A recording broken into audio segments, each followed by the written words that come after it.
Hello தோஸ்தோ, இன்றைக்கி குட்டீஸுங்களுக்கு கொடுக்குற மாதிரி ஒரு டிஃபன் பாக்ஸ் ரெசிபி பார்க்கலாம். இன்றைக்கி சீரக சம்பாவில் ஒரு தக்காளி ரைஸ் செய்வோம். இது தக்காளி ரைஸும் சொல்லலாம், குஸ்கானும் சொல்லலாம். குட்டீஸுங்களுக்கு செஞ்சு கொடுங்க, அவ்வளோ சூப்பராக டேஸ்ட் பண்ணி சாப்பிடுவாங்க. இதுக்கு இன்க்ரீடியன்ஸும் கொஞ்சம் கம்மி தான். ஒரே ஒரு பல்லாரி, ஒரே ஒரு தக்காளி, அப்புறம் கொஞ்சம் கொத்தமல்லி இலை, தயிர், நெய், எண்ணெய். இதுதான் இஞ்சி பூண்டு பேஸ்ட்டு.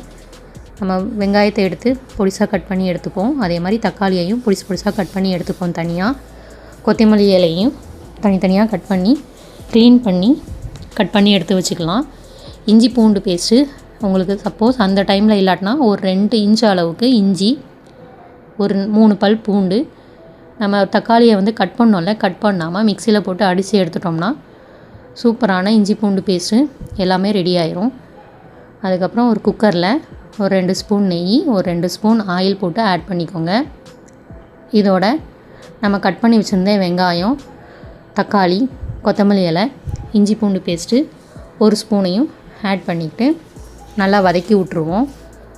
அப்புறம் கொஞ்சமாக கரம் மசாலாவோட ரெசிபி நம்மளோட வீடியோவில் இருக்குது, செக் பண்ணி பாருங்கள். சிம்பிள் அண்ட் ஈஸியாகவும் இருக்கும். அப்புறம் ஒரு அரை ஸ்பூன் உப்பு, சர்க்கரையும் உப்பும் ஏன் ஆட் பண்ணுறேன்னா தக்காளியும் வெங்காயமும் நல்லா வதங்கி போகிறதுக்காக. அப்புறம் ஒரு கேர்டு, கொஞ்சம் 1 ஸ்பூன் போல் கேர்டு மட்டும் ஆட் பண்ணிப்போம். ஸ்பைசஸ்லாம் இதில் கொஞ்சம் கம்மியாக தான் இருக்கும், ஆனால் டேஸ்ட் அவ்வளோ சூப்பராக இருக்கும். நான் ஒரு 200 கிராம் அரிசி எடுத்திருந்தேன்ல, எனக்கு அது 1 கிளாஸ் அளவுக்கு அரிசி இருக்கும். அதனால் நான் 2 கிளாஸ் அளவு தண்ணி சூடு பண்ணி ஆட் பண்ணிக்கிட்டேன்.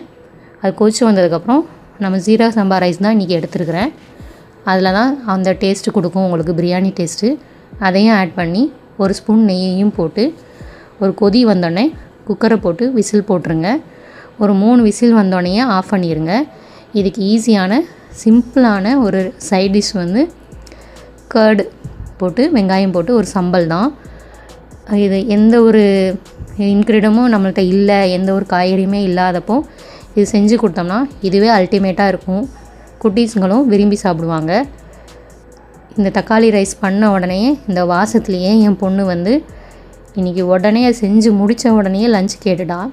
இது எவ்வளோ டேஸ்ட்டாக இருந்ததுன்னு அவளே டேஸ்ட் பண்ணிவிட்டு அவளே ரிவ்யூவும் கொடுத்தா, சூப்பராக இருந்தது அப்படின்ட்டு. ரொம்ப சிம்பிளாக கொஞ்ச நேரத்துலையே ஒரு 15 மினிட்ஸ்லேயே இது ரெடி ஆயிரும்.